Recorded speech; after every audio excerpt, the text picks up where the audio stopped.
Hey, welcome everybody to Three Cups and a Dash of Spirituality podcast. Today, we're going to talk about a whole hodgepodge of all psychic fun stuff. Roll the music.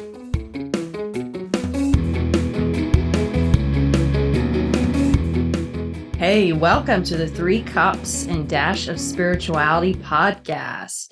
Today, I've got Michelle and Stacy. Hey, guys, how's it going? Hello. It's going well. Hi, everyone. Happy holidays. This is kind of like our holiday episode since it's in December. Oh, okay. I mean, I feel like we could do a holiday episode anywhere October through December, and I'm happy with that. So, to get this whole episode started, I just would love to share the huge coincidence we had, because we have been talking about coincidences for the past couple weeks. And the other day, Carissa sent us a picture. Carissa, do you want to share what that picture was? What picture was that? Remind me. Picture of the penny.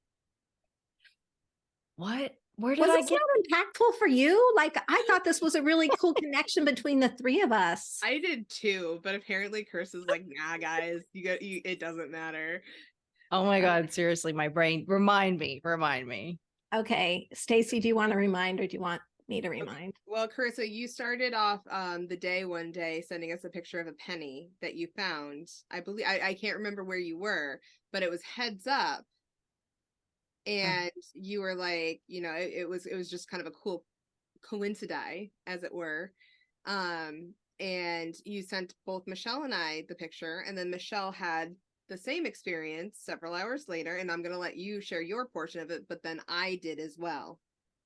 Yeah, so this was on a Friday. I had been traveling, and first thing in the morning, Carissa sent a picture of a penny that she had found on the floor in her bedroom, I believe. And she felt it was a sign from her grandfather. And I'm like, yes, that's what I'm picking up. Also, that's really cool. That's the same sign I get from my grandpa.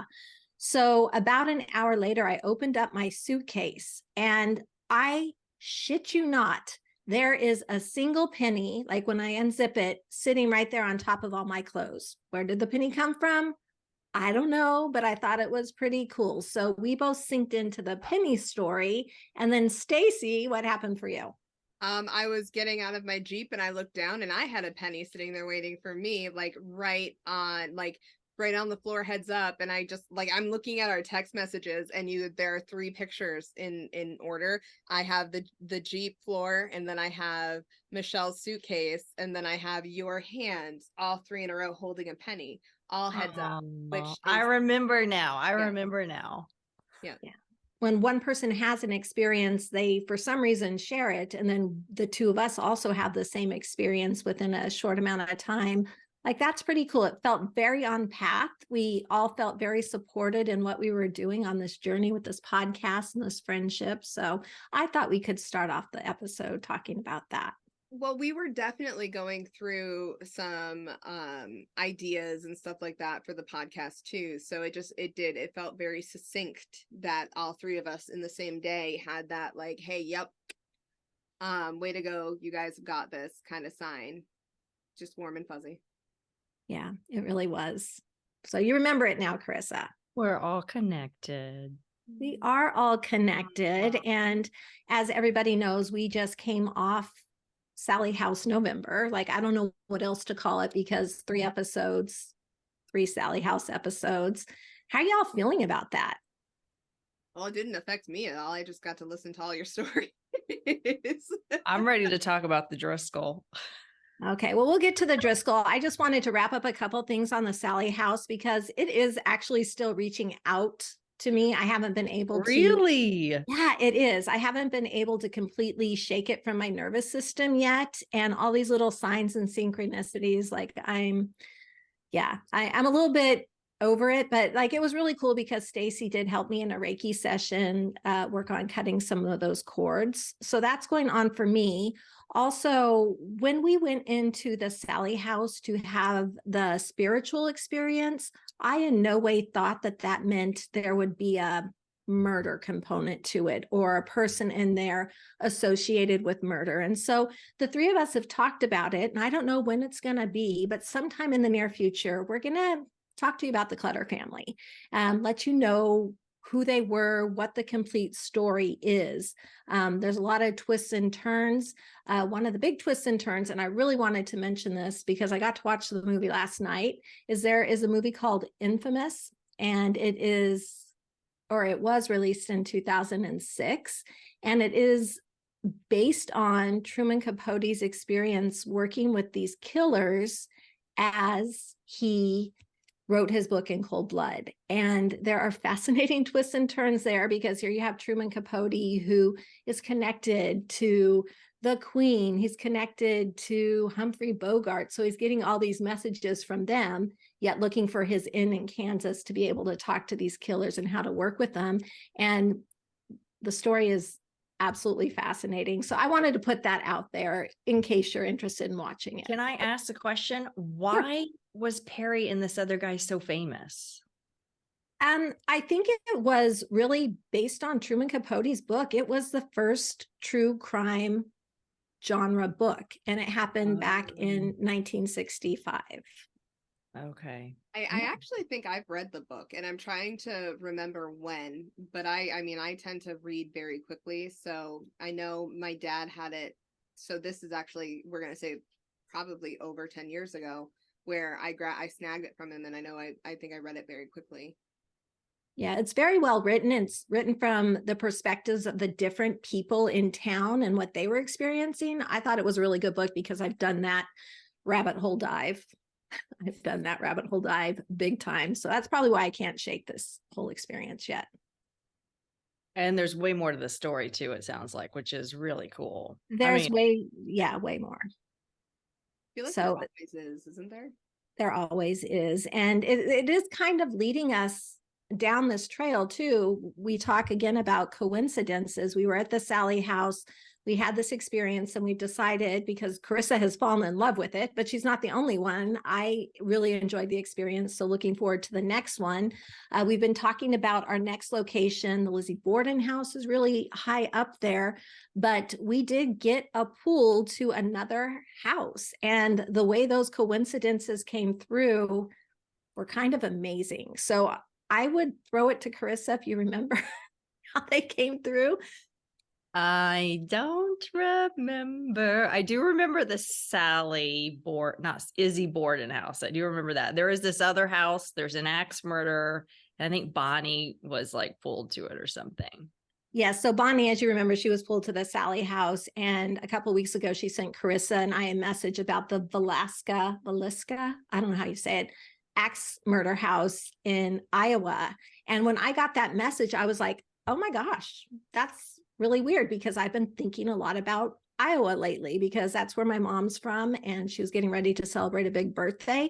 So I was already being pulled there. So I'm like, oh, that's a coincidence. And then damned if Bonnie didn't send us a videotape. She was watching Wheel of Fortune, and the clue on that day was Iowa City, Iowa. Or I guess not the clue, the puzzle on that day was Iowa City, Iowa. So it felt very much like it was pulling us. Well, then a couple days later, Bo had sent me a message that said, hey, my daughter-in-law and I were talking about this house, same house. So independently, she got this house, and I thought it was really cool. Well, on further investigation, the houses, the Sallie House and the Velasca axe murder house, have the same address. So that's another connection, another pool. So yes. The only thing different is the direction. So the Sallie House is like 508 whatever 2nd Street, and the axe murder house is 508 a different direction 2nd Street. What? Yeah, I know, it's crazy. So we're going there, but it is a place we can spend the night in, but they don't have heat. So we're going to wait till the spring or summer. That's only fair. It is only fair. And I feel like I'm doing a lot of talking, ladies. So like, I'm not staying the night somewhere. I'm not staying the night. I know we'll have another hotel, but it'll probably be the Holiday Inn Express again, Carissa. I'm just saying. Jeez, you can do it. You can do it. I might sit that one out and wait till we go to Boston. You're not feeling the pool there? Oh my goodness. We'll see. We'll see. So much could happen. Remember what happened last time? It was like, no, in the last minute. Yeah. Well, we're going to get Stacy on these wherever we end up. And I thought it was really cool because I did go to do research on this house and I listened to the Morbid podcast. And I'm like, they're going to mention the Lizzie Borden house. If they do, that's another one. Definitely we're going to. It feels on point. And they did. In the second part of the episode, they talked about the Lizzie Borden house. I love that podcast. Morbid is one of the best it's good. I actually had to stop listening to it though, because being the whole like talking and being psychic, medium, all of those things, listening to it sometimes brings stuff in. And like I drive a lot, I would listen to one episode after another, and all of a sudden I'm like feeling not great vibes in the Jeep, and I'm like, we need to take a break. So work on that protection and keep listening. But I love them. Yeah, they do a really fun job. So I just wanted to share that. So those are things coming up in the future. And let us know if you like those episodes that we did on the Sallie House. Again, if they have somewhere they'd want us to go. Oh yeah, that was the other note I had because I have my notes here today. I know you all love my notes. But yeah, if they have somewhere they want to know. Look at me. I have mine up too. Look at that, Carissa. Look at me. Look at me. Look at me. Is there anything written on that paper? The top. There's one line. You're so funny. So, but we had a lot of fun, and Carissa, again, is feeling really pulled to helping spirits cross over and step into this more. And we recently went to the Driskill Hotel, Carissa. Do you want to start talking about that? Oh my gosh, where do we start? Okay, if you know no, she doesn't, because she didn't want to do this at all. She was like, no, we're not talking about the Driskill. Except she sent us like 10 text messages going, we're talking about the Driskill. Only a little excited. So Driskill is a haunted hotel in Austin.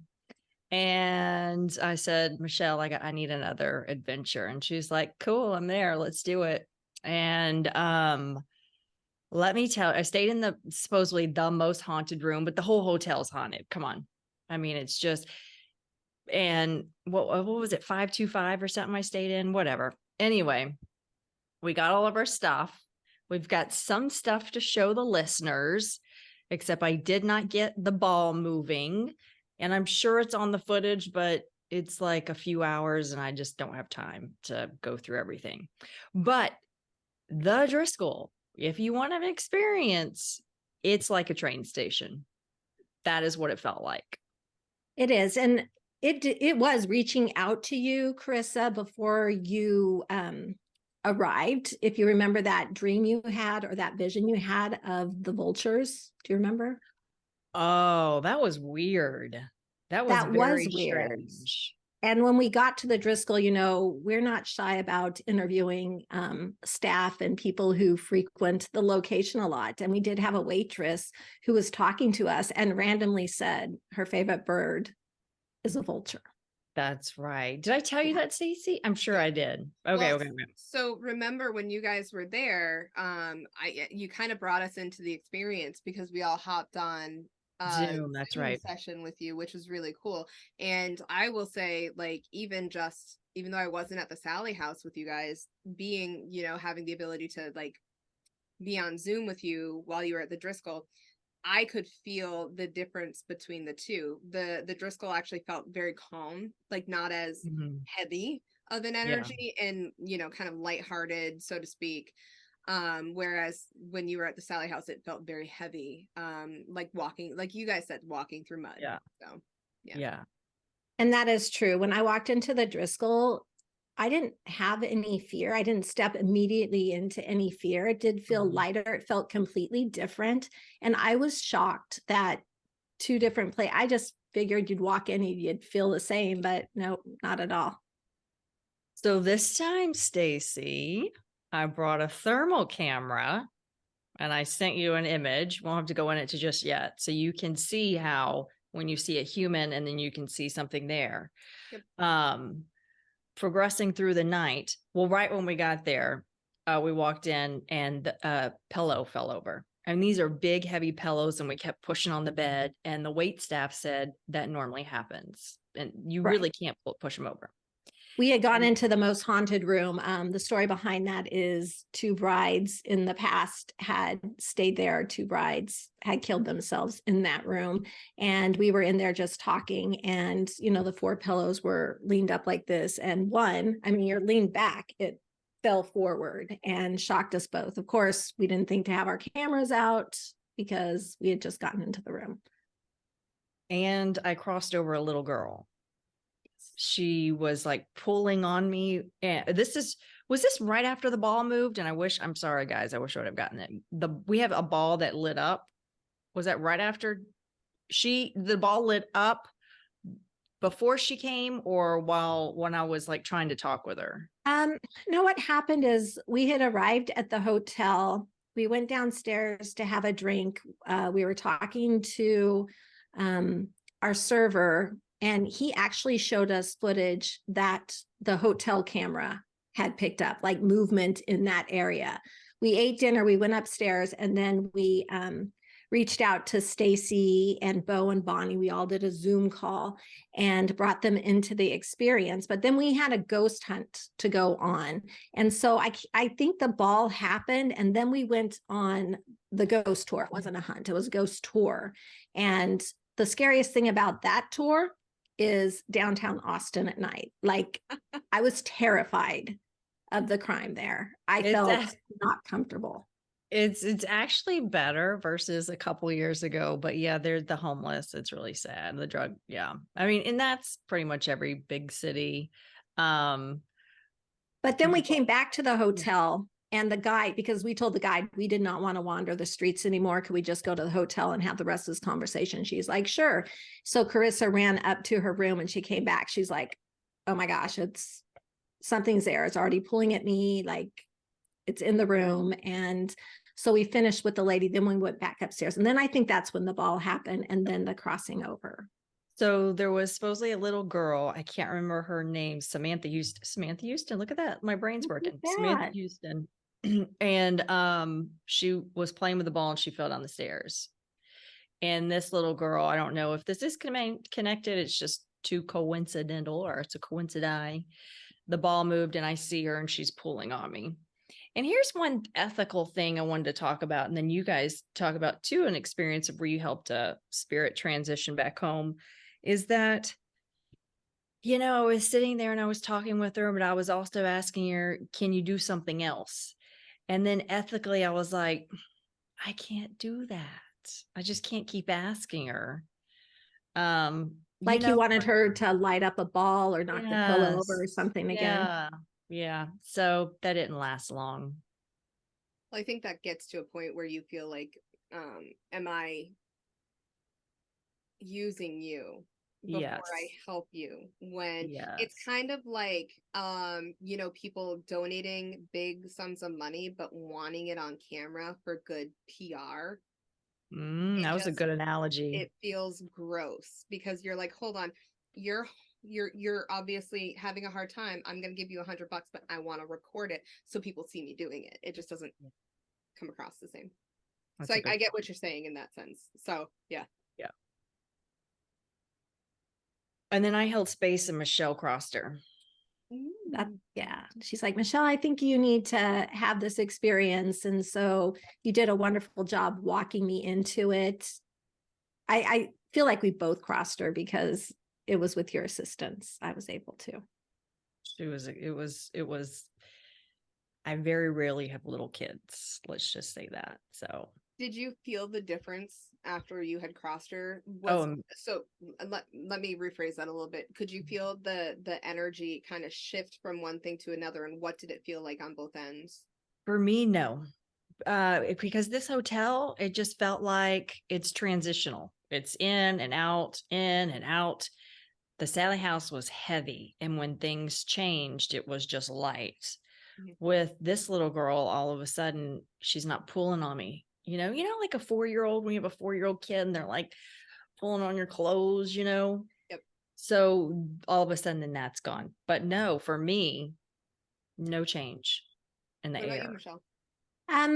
For me, it was a little bit emotional, and then it was just like clear. It was just like lighter. And That's the best way I can describe it.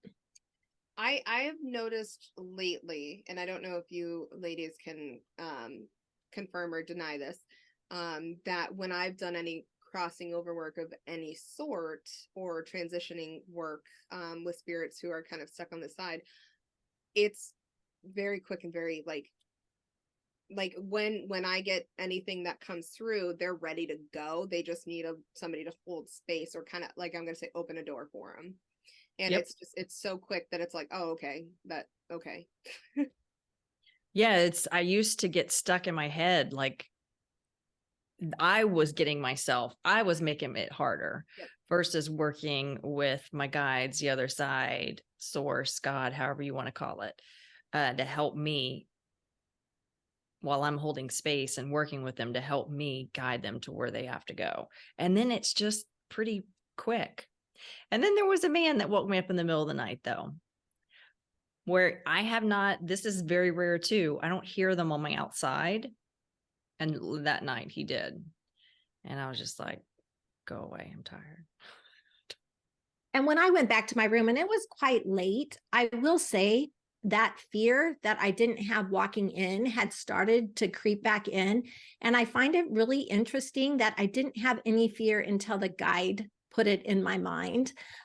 She was sitting there saying, and we have a man here, Jesse Driskill. He's known to come sit on ladies who are traveling alone's bed and start playing with their hair and doing all that. And yeah, I was, as Stacy would say, noping right out of that situation. There's no way that I wanted to be a part of that. That scares me. I don't want to be touched. But again, the place itself, very busy, but not scary until the human puts scare into it. I was gonna say, isn't that almost a setup though? That's like having your haunted house is like what we talked about in the previous episodes. You're setting up that energy. You're creating this space for this spirit to show up in women's rooms and play with their hair and basically inviting it in. So of course multiple people are gonna have that experience because it's put out there. Yeah. And the other thing she shared with us is there is a portrait of the little girl, and it's hanging on the 5th floor. And Chris is like, let's go find it. But the other part of it is she said, like, people who look at it while they're in their hotel, they just feel uneasy. And I can't remember the other words that she said, but by looking into it, like you're bringing something negative into your space while in that hotel. And I'm like, I can't do it. Like, if there's a chance of it, I can't do it. But Carissa, she's a warrior. She was willing to, but for my sake, she stepped back. I don't like going into dark, heavy stuff, but the Driskill felt light and like you're at the airport. So and it was totally bougie, right up your alley. It's kind of bougie too. Oh, Michelle, you're bougie too. I am. I know. Do you want to share the videos? Do you want me to pop them on? So do it. Okay. I'm gonna mute myself because I'm not sure. I don't think they have sound, but we're gonna. They don't have sound. You don't have to mute yourself. So Carissa, why don't you explain the videos when they pop up as to where we were and what was happening? Which one do you want me to start with? Start the one where you could see the spirit. Okay, so you want the one in the hotel. So you're gonna see the finger, and then this is the hotel camera, what they caught. And there it moves. Y'all might have. I'm gonna play it again, but I did see it, so okay. Hopefully everybody else can. We can also put it up on social media too. Okay. There it is. There it is. All right. So that's. And I've seen the video in real time, and I still can't see it. Isn't that ridiculous? All right, I'm gonna bring up the second one. So that's thermal camera, so you can see what a human looks like. And this thing, it picks up things. Picked up so much at the Driskill. So last night I had it on, and I was doing my husband, and then I walk around, and then I'm gonna play it again, but keep going. It'll pick up people, and then of course I didn't pick up anything in my house last night. That would be a different conversation, right? That would be a different conversation, but it is pretty interesting with a thermal camera. It's really interesting. And we were in the bank's vaults where they do have a lot of activity, and it's just small. Right. And it was both only Chris and I in there, and I was taking the video, and there was the first person was obviously Carissa, but moving it over, nobody was standing there. That's just what it picked up. That wasn't me standing there. That's right. They said there was a lot of activity in there, and that's why we went in there. It's okay. I remember now. Well, I think it's really cool that you're able to get that on camera and you can see, like, so I would watching like that video and seeing you having it on, I believe you had it on Michelle, and then moving it over, you would assume that if the camera was like almost making things up, that as soon as you moved, there would be a person there, but you were able to move over and see it, which I think that's cool. Yeah. Yeah, we were pretty excited when we got that video because, again, we missed the pillow falling over. We missed the ball lighting up on itself. And what Carissa and I mean when we talk about a ball, it's like a little cat toy, a little ball that when it's played with, the light colors turn on. And when we were in her room and we were tapping in, it lit up. And it didn't light up any other time. No. That's so cool. I think we have a listener question though. That we have a couple listener questions, so maybe if we have time, we'll get to 2 today, and then we'll save one for next week or 2 weeks from now. Okay. Cool. I gotta have them written down, so I have to kind of notice that I just kind of shifted that away from me going, there's been so much lately that I can't think of anything. Yeah, my human life has been so loud lately that it's been really hard to tap in and focus on anything else. So it's been go for me. Human or spiritual? Just, life. Just go. And I got sick, but it's just, and it doesn't seem like it's going to slow down for a while. Same. Yeah, it's that time of year. So speaking of that time of year, here's the first listener question. Can you each share one spiritual experience that you've had over the holiday season that made you feel connected to spirit or loved ones who have passed on? Gosh. Stacy, you want to, or Michelle, y'all want to go first? I got to think about this. I do have one. I can go ahead and take that question. This happened about 2 years ago, and it was early Christmas morning. My husband had already left the room, so it was only me in the room because I don't ever jump out of bed or get up at the ass crack of dawn. But I'm laying there, and all of a sudden I feel something pulling on my blanket. And I told you just a while ago, I don't like things touching me or my space, but this didn't feel threatening, and it just kind of felt like a nuisance. Like, why is this pulling on my blanket? And it happened twice. I got up, did my Christmas morning. We started opening presents, and one of how do I put this?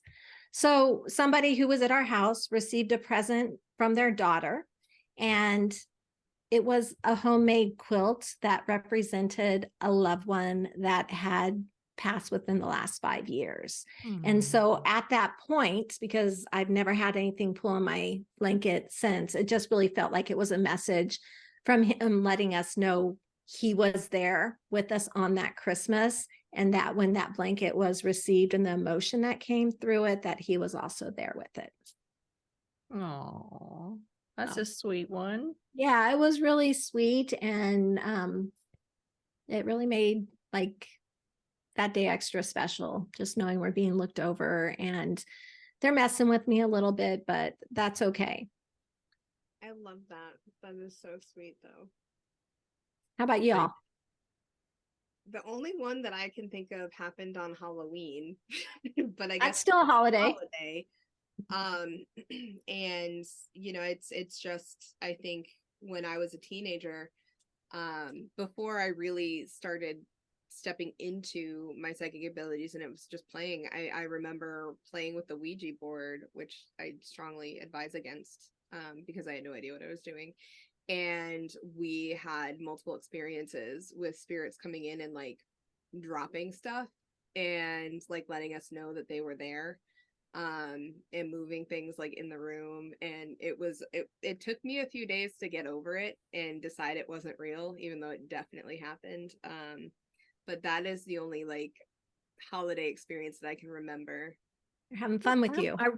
I really don't have one that's coming up right now about, because I'm mainly focusing on Christmas and yeah, I just don't I don't have anything that happened during the holidays that How really. about an experience that like really spoke to your heart and filled you up from a place of just like, thank you, gratitude?